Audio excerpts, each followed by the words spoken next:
Ahmedabad young Indians દ્વારા આયોજિત ફ્લેક્સલિપ civic education પહેલ યંગ ઇન્ડિયન્સ પાર્લામેન્ટ 2026નો શનિવારથી કર્ણાવતી યુનિવર્સિટી ખાતે પ્રારંભ થયો। 2 દિવસીય આ કાર્યક્રમમાં વિદ્યાર્થીઓને સંસદીય લોકશાહીની કાર્યપદ્ધતિનો પ્રાયોગિક અનુભવ કરવાનો ઉદ્દેશ રાખવામાં આવ્યો છે। કોન્ફરન્સ ઓફ ઇન્ડિયન ઇન્ડસ્ટ્રીના અભિન્ન અંગ યંગ ઇન્ડિયન્સની અમદાવાદ ચેપ્ટર દ્વારા આયોજિત આ કાર્યક્રમમાં વિદ્યાર્થીઓ સંસદીય ચર્ચા, જાહેર નીતિ, કાયદા ઘડતરની પ્રક્રિયા અને નેતૃત્વ વિષય પાસાઓને નજીકથી સમજી રહ્યા છે।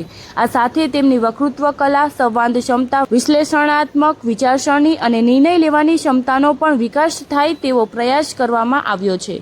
કરેક્ટ। સો બેઝિકલી અમારી લીડરશિપની અંદર જે અમે જ્યારે કામ કરતા હોઈએ ત્યારે બધા જ્યારે કામ કરે ઘણા બધા લોકો આપણે એવું કહીએ છીએ કે પોલિટિકલ સિસ્ટમની અંદર જવા માટે કેટલા આપણા સરાઉન્ડિંગના કેટલા છોકરાઓ who are bright in the academics as well as they are good orator પણ પોલિટિક્સમાં જવા માટે દે આર રિલેક્ટન્ટ, જઈ નથી રહ્યા।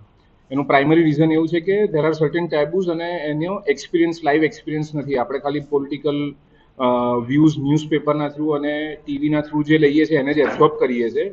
બિહાઇન્ડ ધ સીન શું કામ થઈ રહ્યું છે એનો એક્સપિરિયન્સ નથી। તો we wanted to give that experience at young age so that they can decide what is required. Not necessary આ 120 બાળકમાંથી બધા પોલિટિશિયન થશે, but at least they will have right perspective કે વેન ગ્રાઉન્ડ લેવલ ઉપર politician કામ કરે અથવા તમારે કોઈ પોલિટિશિયન પાસે અપ્રોચ કરવાનું છે, ગ્રાઉન્ડ લેવલના પ્રોબ્લેમ્સ કેવી રીતના રિપ્રેઝેન્ટ કરવાના છે, હાઉ ડઝ ગવર્મેન્ટ ફંક્શનરી થિંક્સ, ડિસ્કસીસ, બ્રેઇનસ્ટોર્મ કરે અને કેવી રીતના એની ઉપરથી બિલ બને અને એનો સોલ્યુશન થ્રુ સમ એક્ટ આવે, એ આખી પ્રોસેસની અંદર યંગ એજ ઉપર આપણા યુવાઓને ઇન્વોલ્વ કરવા માટે એક એક્સરસાઇઝ કરી છે, which is going to B done across entire India. એટલે લગભગ અમે 8 થી 10 હજાર છોકરાઓને એક્સપોઝર આપશું દરેક સિટીની અંદર અને there will be certain selected જે નેશનલ રાઉન્ડ માટે દિલ્હી જશે।